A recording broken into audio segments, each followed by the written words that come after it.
তো একদম শেষ মুহূর্তের প্রস্তুতি দেখতে পাচ্ছ, একদম কতগুলো প্রশ্ন সাজেস্টিভ, এবার উত্তরগুলো অবশ্যই দেখে নেবে। তো প্রথম প্রশ্নটা দেখো, নদী যেখানে সমুদ্রে গিয়ে মেশে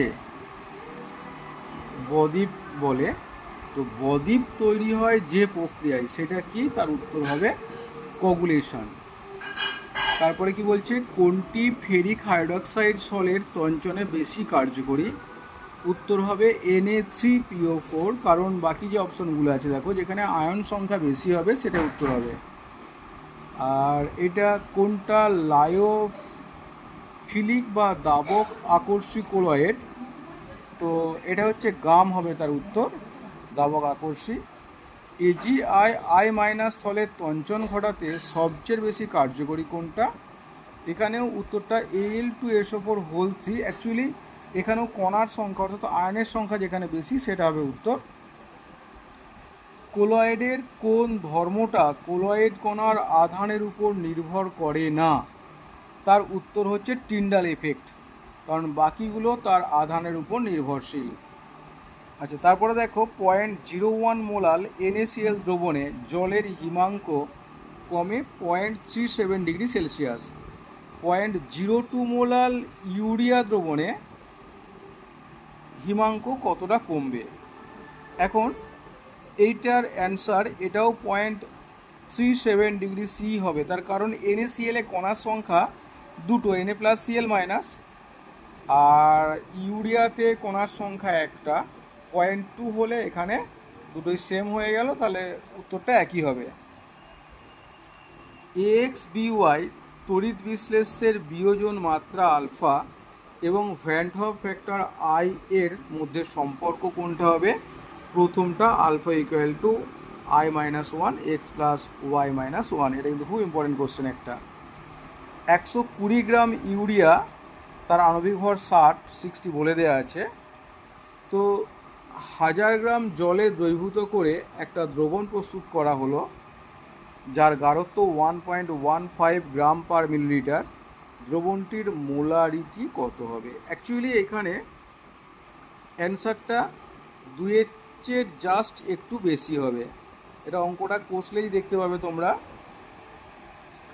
তো এটার অ্যান্সারটা 2.05 হবে। NO3- বলয় পরীক্ষায় কোনটা তৈরি হয়? এটা ক্লাস 10-তেও ছিল। উত্তরটা FeH2O5 NO2+। নাইট্রোজেনের অক্সাইডের যে জোটটা প্রোসোম, সেটা কি? নাইট্রোজেনের অক্সাইডের মধ্যে প্রোসোম হচ্ছে NO আর N2O, নাইট্রিক অক্সাইড এবং নাইট্রাস অক্সাইড।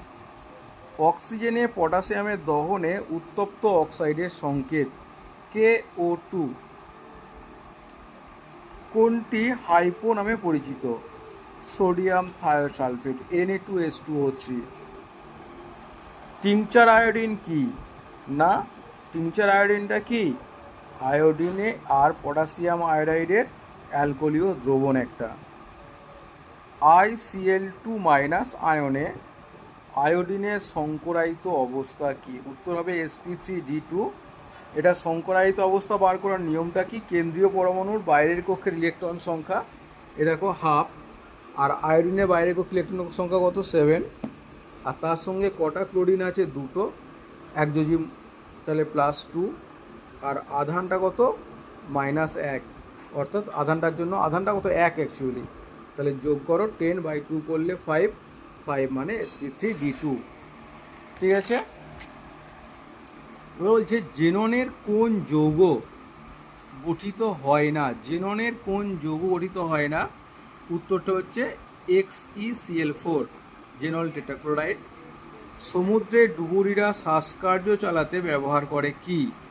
কোন গ্যাস মিশ্রণ ব্যবহার করে? উত্তরটা অক্সিজেন এবং হিলিয়াম গ্যাস মিশ্রণ।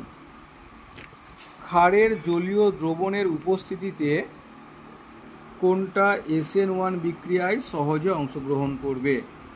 CH3 CCl, CH3 CCl। নিওপেন্টাইল chloride দ্রুত SN2 বিক্রিয়া অংশগ্রহণ নেয়, একটা অ্যাসারশন। আর রিজনে বলছে এটা একটা প্রাইমারি হ্যালাইড। তো কোনটা ঠিক কোনটা ভুল? অ্যাকচুয়ালি প্রথমটা ভুল, দ্বিতীয়টা ঠিক।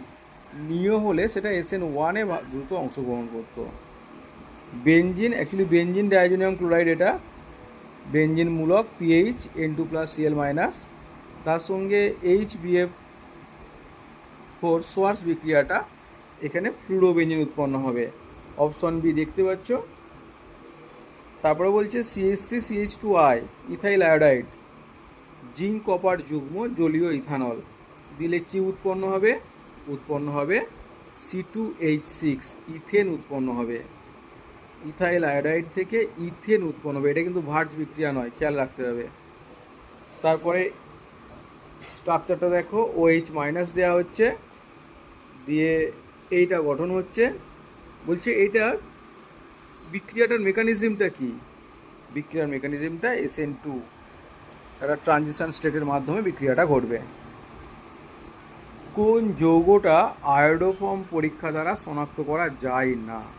অ্যাকচুয়ালি কিটোমিথাইল মূলক পরীক্ষা হলে, মানে পরীক্ষার মাধ্যমে উৎপন্ন হবে অথবা থাকবে, তাহলে তারা আয়োডোফর্ম দেয়।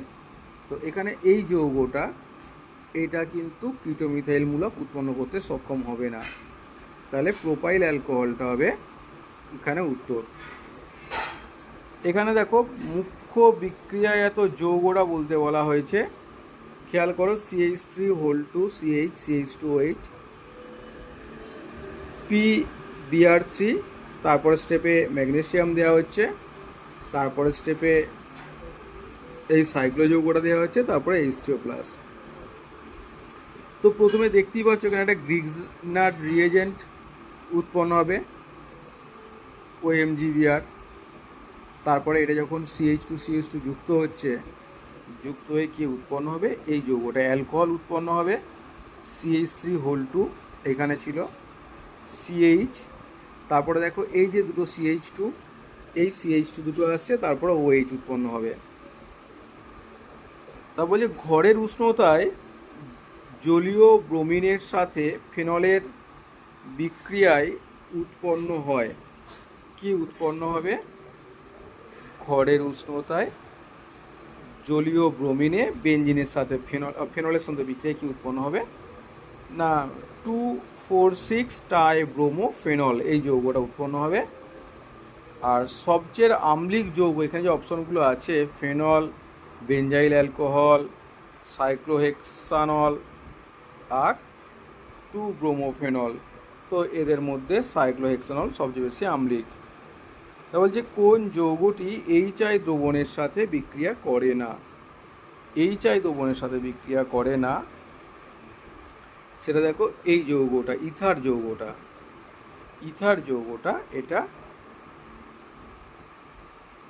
HI এর সাথে বিক্রিয়া করছে না। এখানে কোনো হাইড্রোজেন নেই, এই ইথারটাতে কোনো হাইড্রোজেন নেই, CH2 মূলক এখানটায় নেই, তাই এটা বিক্রিয়া করছে না। নিচের কোন বক্তব্যটি সঠিক নয়? ডিমের অ্যালবুমিন ডিমের সাদা অংশে সংরক্ষিত প্রোটিন, এটা তো সত্য। ইনসুলিন মানবদেহে রক্তে শর্করার মাত্রা নিয়ন্ত্রণ করে, এটাও সত্য। প্রোটিনের ডিন্যাচুরেশন প্রোটিনকে আরও সক্রিয় করে, এটি মিথ্যা, এটা সঠিক নয়। আর রক্তের থ্রম্বিন এবং ফাইব্রিনোজেন প্রোটিন দুটো রক্তের তঞ্চনে সহায়তা করে, এটাও সত্য। আচ্ছা, তারপরে বলছে কোন যৌগটি জুইটার আয়ন গঠন করে? গ্লাইসিন, এক কথায় উত্তর, zwitterion glycine. Alpha helix দেখা যায় DNA, একদম সহজ প্রশ্ন কিন্তু এগুলো ইম্পর্টেন্ট। কোন পলিমারটি প্রাণীর যকৃতে সঞ্চিত হয়? গ্লাইকোজেন যকৃতে সঞ্চিত হয়। কোনটি ডাইস্যাকারাইড? মল্টোজ ডাইস্যাকারাইড, মনে থাকে যেন। কো পলিমারের উদাহরণ বুনা S এবং লাইলল 6,6। কোনটি polyamide polymer? Nylon polyamide polymer. কোনটি জৈব বিশ্লেষ্য পলিমার? Nylon 2, nylon 6। বাকিগুলো যে অপশনগুলো আছে তার মধ্যে ওটাই উত্তর। আর প্রদত্ত কোন যৌগটির সঙ্গে ফেনলের বিক্রিয়ায় ব্যাকেলাইট উৎপন্ন হয়? ফর্মালডিহাইড, এটা সবাই জানো এবং মোস্ট ইম্পর্টেন্ট। যেভাবে প্রিপারেশন নিচ্ছ নাও, তার সঙ্গে এই প্রশ্ন উত্তরগুলো অবশ্যই দেখে নেবে।